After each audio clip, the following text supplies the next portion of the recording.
Assalamualaikum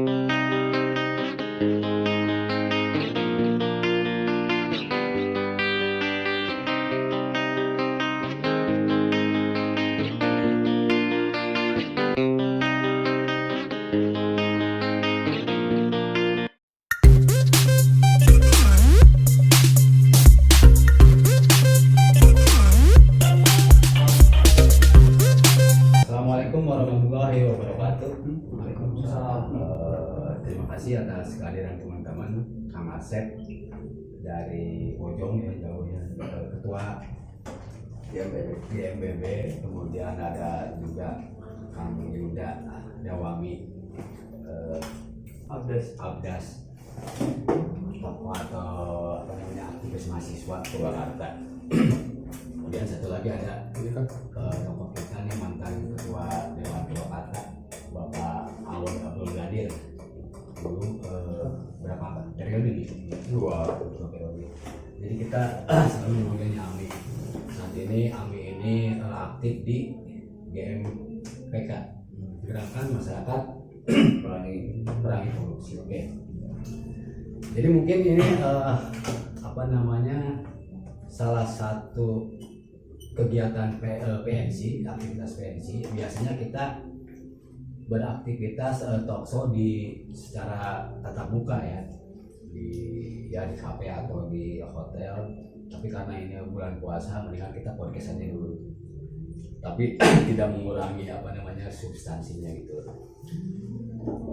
Tema untuk edisi perdana ini saya mau ngambil mengenai, ya nggak jauh dari kita karena sebentar lagi Pilkada 2024 yang maksudnya udah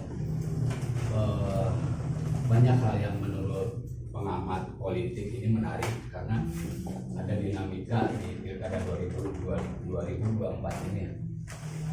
Soalnya ya secara politis udah ada perubahan warna, misalnya antara Deddy Mulyadi dengan Ambu Ane Ratna Mustika. Kalau dulu memang katakanlah satu haluan gitu kan, tapi ketika ada persoalan itu privasi itu bukan di luar wilayah politik, tapi implikasinya pasti ke sana gitu. Nah makanya masih berkaitan dengan itu kita mengambil tema untuk edisi kali ini, seberapa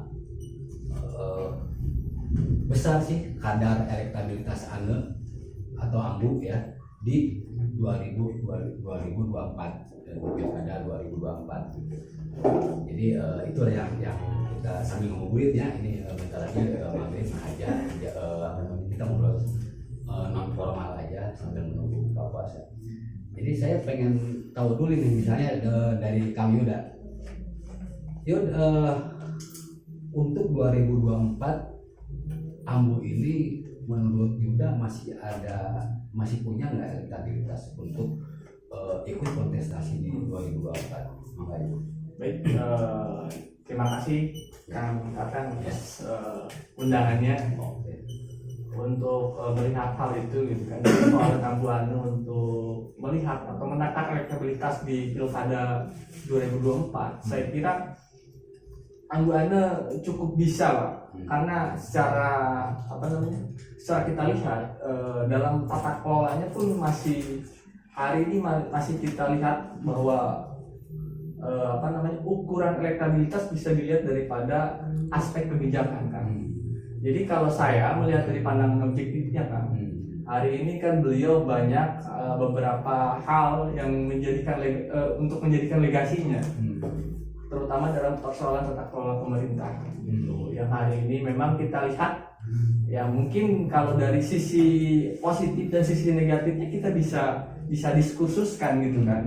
Tapi melihat hal itu bisa menjadikan ukuran elektabilitas masyarakat bahwa hari ini Ambu Ane masih secara personnya masih bagus gitu setelah pasca perceraian dengan Kang Deddy Mulyadi gitu. Jadi kalau kita ukurannya melihat persoalan tata kelolanya kan, jadi kalau tata kelola akan berdampak pada person karena dia bagian daripada sebagai leader kan.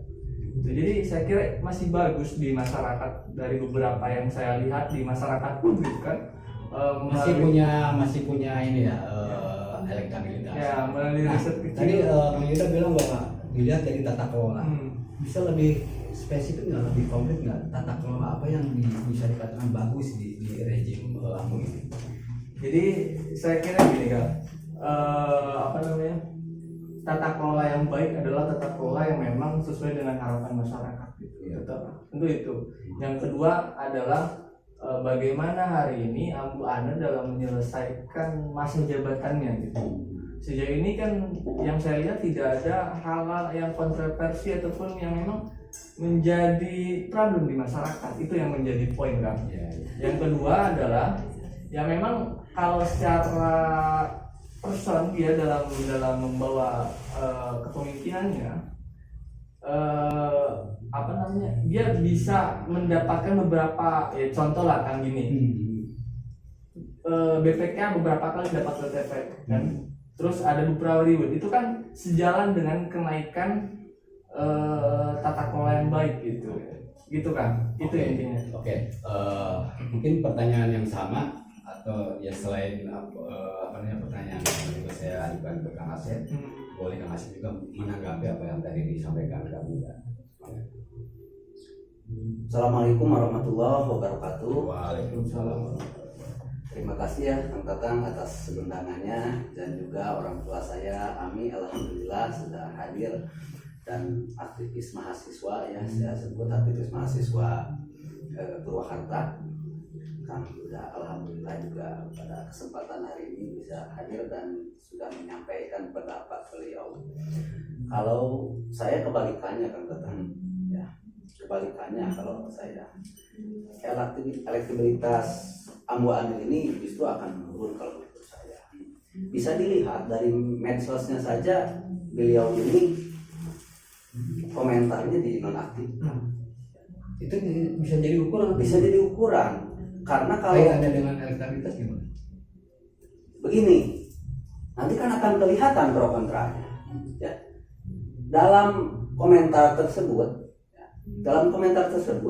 akan kelihatan pro kontra terhadap Abu Ana. Dan setelah adanya perceraian dinonaktifkan, artinya warga Purwakarta waktu langsung menyerbu akun media sosialnya Bupati Purwakarta, dan ternyata warga Purwakarta hampir 100% menghujat beliau. Nah, itu menarik. Hampir 100% menghujat beliau itu by data terlihat. Begini, bisa dilihat di akunnya. Masalahnya begini, kalau siapapun pemimpinnya atau pemimpinan siapapun itu pro kontra ada. Bukan hanya AMU, di masa era DM juga pasti pro kontra. Nah, kaitannya dengan ditutupnya menurut saya nih, kaitannya ditutupnya akun itu komentar yang mungkin itu kembali ke soal keberanian personal gitu ya. Begini ya. Tapi sebelum dibuka, sebelum ditutup memang ada. Memang ada. Oh, iya. Tidak ada, bahkan tidak ada yang membenarkan atas tindakan Abu Ana ini. Ya, saya kira tindakan apa? Belum tahu. Ya. Bukan. Ini maksudnya keputusan beliau menggugat cerai Deddy Mulyadi. Ya, ini kan juga masih ada sangkut pautnya kan dengan politik. Betul. Walaupun ini masalah pribadi, ini jelas masalah politik.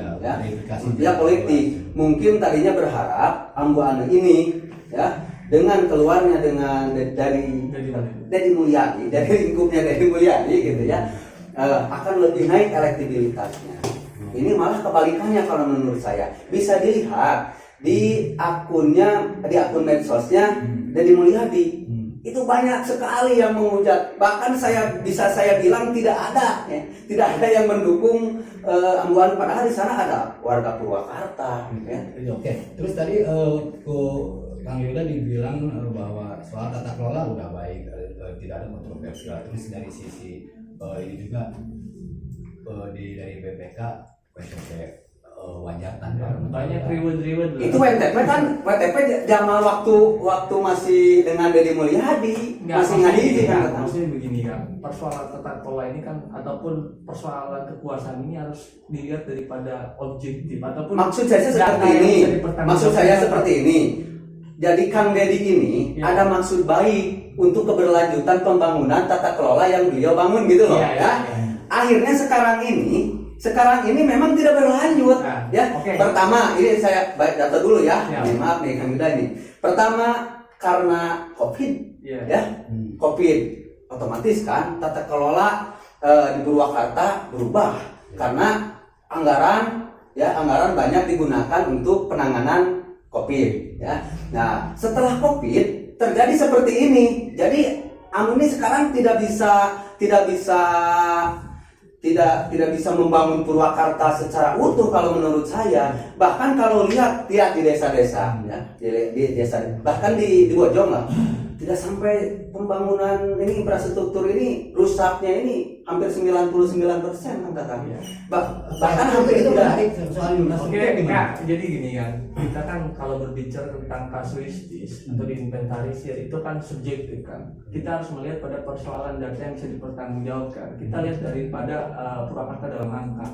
Contoh, kita persoalan kerusakan jalan itu kan ada ukurannya kan.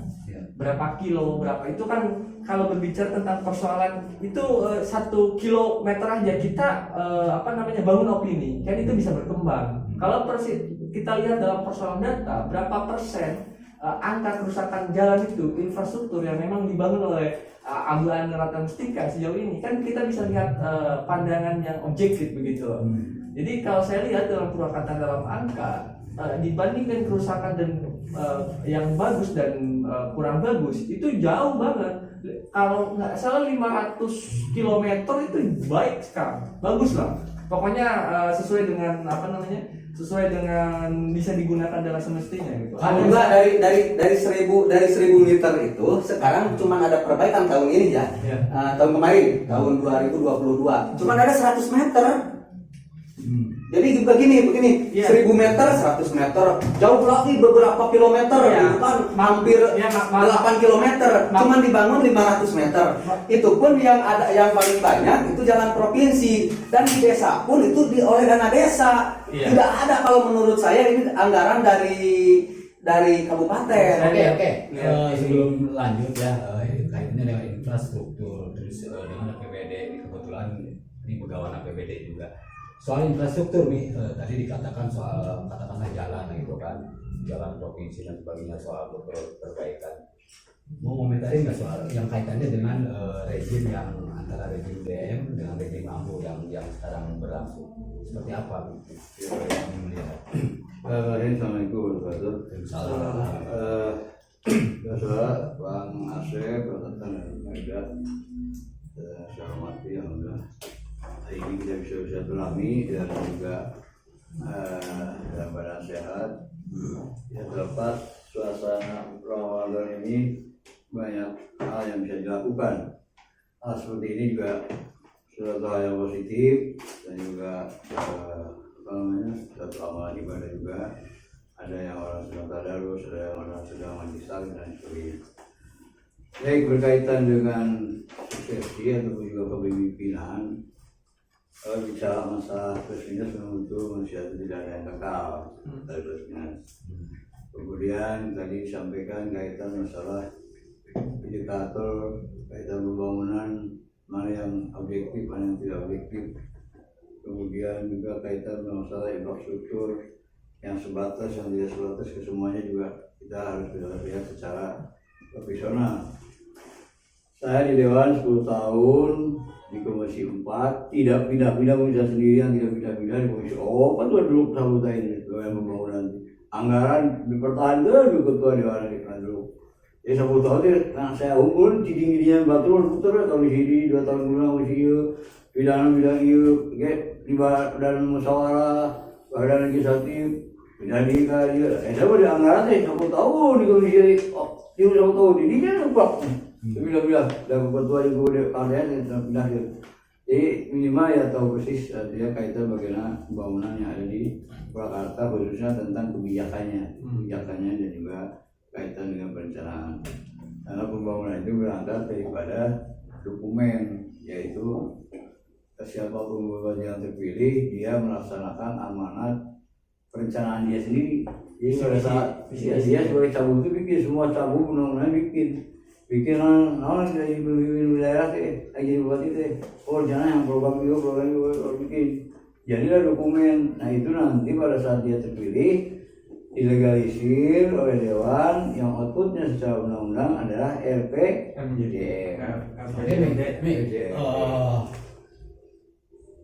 Kaitannya dengan elektabilitas. Soalnya kan bentar lagi 2024 kita akan pilkada lagi kalau jadinya. Elektabilitas itu kalau ukuran tingkah laku si makhluk itu sendiri, soal itu. Jadi kalau tadi kita kata Asyik baru, terus dia kadang-kadang suka apaan perilaku sikap kemudian akhirnya jadi goreng baru. Kalau kemarin bisa bagus ya tadi buka air gitu, ya pasti ada dampak kan. Lamun misalnya Amin Pembangunan sama ini terus dia goreng baru. Kalau dipresentasikan kira-kira seberapa persen menurut Amin analisis Amin? Ya kalau secara umum dan belum secara definitif saat ini ya sampai 30% ada turunnya dia tuh. Turunnya dia 30%. Kalau dia alasan turun kenapa? Maksudnya ya tadi perilaku sikap dia sendiri dia berjalan kan. Tapi kan menurut Jangan salah loh, 4 tahun kemarin itu bukan positif. Kalau Anda melihat Abu itu bagus segalanya dalam 4 tahun ini, itu bagi saya pribadi nih, AX 81% masyarakat Purwakarta menilai. Dia menilai subjektif. kenapa? Dia menilai subjektif. 95% ya warga masyarakat menilai Abu positif. Dari 4 tahun belakang nih, ya itu dia menilai subjektif. Coba duduk bersama lagi, kita bicara secara objektif. Pasti dia cenderung. Karena apa? Masa dia menilai kinerja kamu yang dikerjakan oleh Deddy Mulyadi? Deddy Mulyadi loh mesennya 4 tahun. Udah jangan nafi lagi itu bukan maksudnya jangan. Oh enggak, iya bisa. 2019 APBD ini saya mata sendiri saya sendiri ada saat tiap tahun dapat APBD. Tahun ini saya dapat. Oke, saya bisa tangkap. Aja dari situ Ketika lepas dari DM berarti Kan kopi. Nah, selama bukan. 4 tahun kemarin kan kopi. Bukan masalah COVID. Terlepas dari COVID itu hanya 2 tahun. 19, 20, COVID itu baru 20 tapi apa kedua ini dia kencang. Terlepas daripada COVID ini kan, message APBD dan kebijakan itu dari dia. Artinya, Ambu itu baru 2022 Maret yang sudah mulai rendang. Februari dan puncak April. Juni mulai pisahan. sangat pengaruh. Oh ya iya. Soalnya. Pengaruh. Kalau dia terstruktur, bolehlah namanya. Saya harus yang persis, waktu itu pembawaan dia semua. Tadi Ami bilang ada penurunan elektabilitas. Itu kan pandangan personal. Iya. Itu pandangan beberapa orang kan mempunyai pandangan Iya, yang lain, iya, analisis. Tapi kan kelihatan. hari Iya, ini kita iya. buka nggak ada apakah ada sumber yang memang kita bisa pakai bersama. Contoh lembaga survei mana yang memang sudah menakar elektabilitas. Iya, kalau itu kan itu nanti. Jadi kalau melihat persoalan ukuran atau Tapi sekarang kan bukan membicarakan survei kan tidak. Iya. Tapi apa yang dirasakan oleh Oh, iya. kita. Iya, tapi kalau saya Yang dilihat, kalau yang saya Udah kan udah yang mau aktivitas 10, 50 boleh. Iya. Aktivitas masalah. Jadi begini, ya. Sekarang nggak ada dapat keluar. Iya, begini nih. Kamu hayang mah yuk. Saya supaya 2 yuk.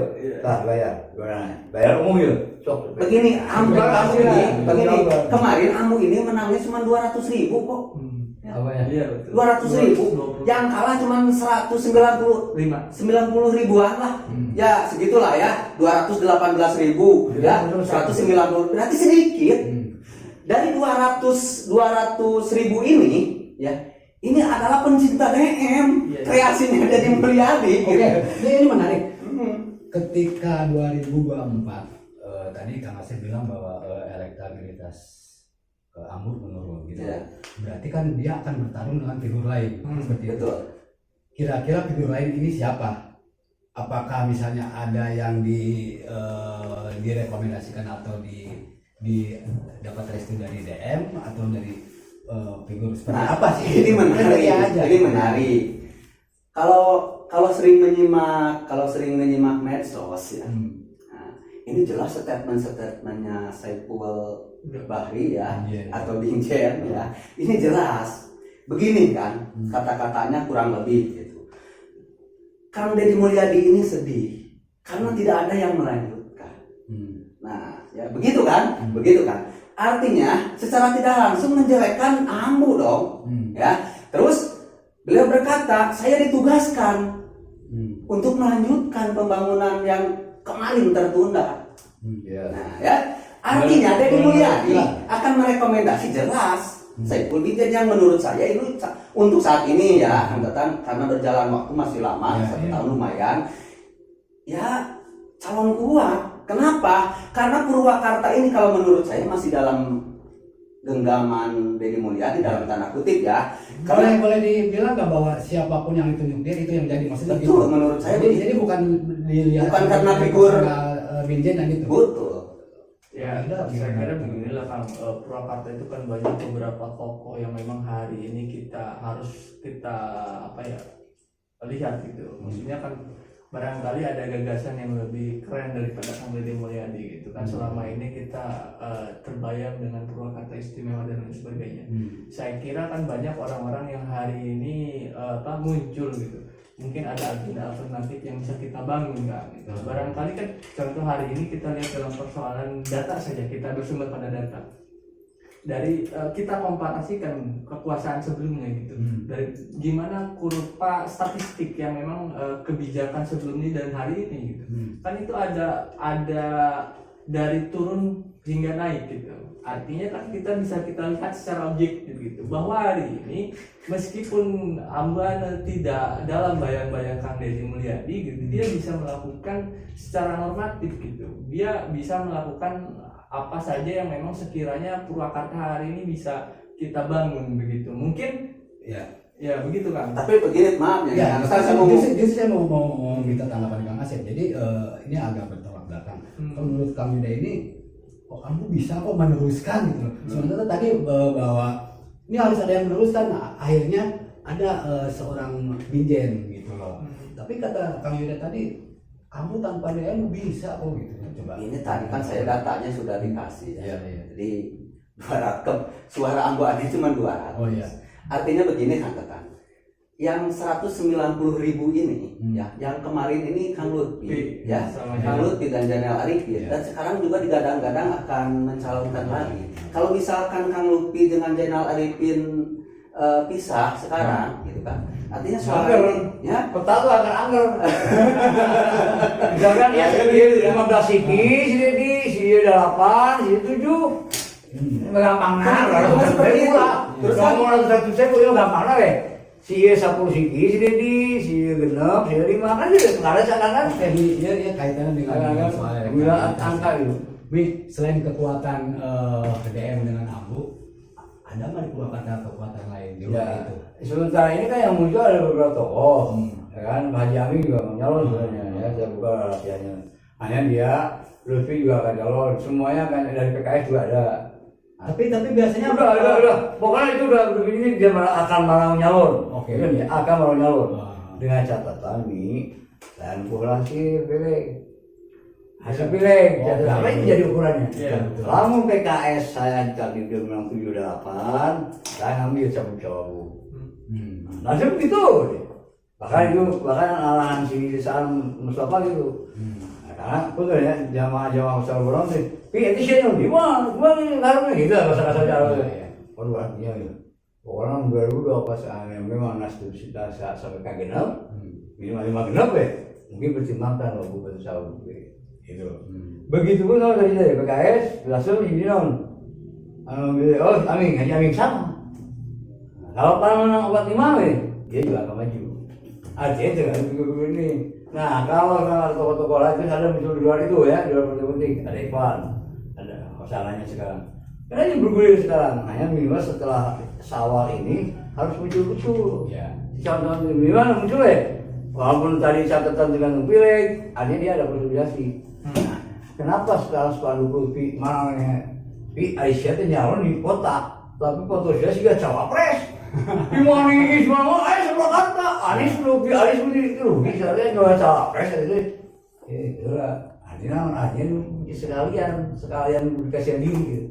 Mengadaan juga, SMP kemana? Apa bata? Kalau untuk punyanya apa bata? Karena orang cari ke kota ini dikumpuk gitu. Ternyata dia punya misi aja. Kasihan diri, bangun, tadi lah. Nasdem menang grup 7, kemudian Partai Perjuangan dia maju di Cawagup, dibuka segmen terminal, oh itu